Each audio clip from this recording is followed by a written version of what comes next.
on to you then. What have you been playing? Well, I'll probably just touch on a few games that I've been playing really than focusing on one.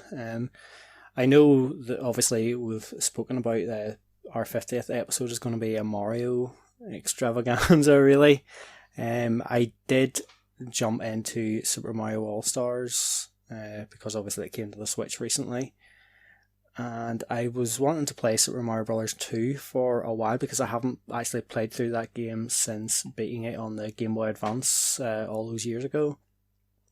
And I didn't really want to play the NES version of it because I knew I would hate it, basically.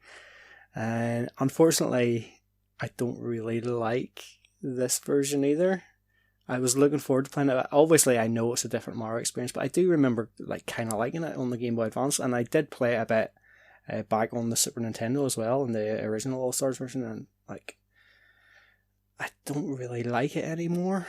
I know those early Mario games, they have repetitive music and stuff, like the overworld theme and all. It just felt like every time you start a new level, just that same theme again and again, and then going into the sort of the underground sections or whatever. I know they wouldn't really be called underground sections in this as such, I don't think, but you know what I mean, when you go into the wee caves or whatever, and it's the same music again and again, and I didn't really enjoy what I was doing, and to be honest, I kind of just felt like I was spamming the rewind quite a lot, because anytime I took a wee hit of damage, I thought I'll just rewind back and do it properly so I don't take that hit. But yeah, I was actually quite disappointed in it, and I think I might go on and play Super Mario Bros. 3 again, because to be honest, I never really liked it anywhere near as much as Mario World, but I think I may appreciate it a bit more nowadays.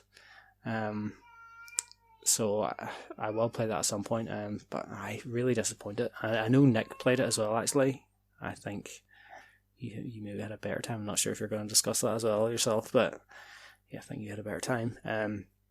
Apart from that, I played through, I know it's non-Nintendo, but I played through the campaign of Modern Warfare 2 Remastered, which was on PS Plus last month. So it's a relatively short campaign. I think it's only 4 or 5 hours long, maybe at the most. So that I thought, right, I've got it on my system, it was free, so I'll play through it and then I can just delete it off, clear some space to play something else. And it was just okay. I know it's a relatively old game. Maybe it's probably more than 10 years old anyway, 10 or 15 years. Well, 10 years anyway. But to me, it's just like a dot-to-dot exercise, really. It's you move, it's just a marker all the time, just to go to that dot. And most of the time, you're playing within a group of other soldiers and whatever, and they'll be shooting people down, and you'll contribute a wee bit, but you don't feel like you're ever fully this thing relies on me or anything. And I suppose that's fair enough, but you kind of just feel like you're along for the ride, really. And the checkpoints are so frequent that it never really feels like there's any punishment really for just being really haphazard and just reckless the whole time. There were a couple of tricky moments which really infuriated me. There's one where I was going down a hill, and there was lots of people climbing up the hill, and I was shooting them down, and then after a minute or two, your ally was sort of telling you, right, run on and get to this point. And I was going down, and I just kept getting hit from something that I didn't feel like I had any control over, really. And I tried to go down the hill in different ways, and maybe take my time sometimes, or really click the stick in and run for it.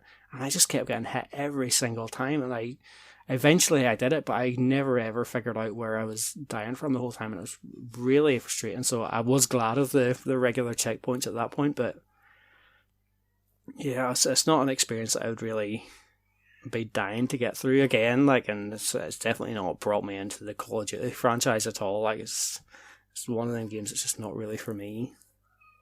So yeah, after that, I've been playing a wee bit of Life is Strange Before the Storm, which is again is also on PlayStation, so I won't go into that too much. But I'm nearly finished that as well, so that'll be another one I'll probably delete off and maybe start Resident Evil 2 or something. Thanks for watching, and don't forget to hit the subscribe button and give us a like if you've enjoyed our content. You can also check out our other great content on Twitter, Facebook, Instagram, and the N-E Café podcast from all good podcast providers. Just follow the links in the description below.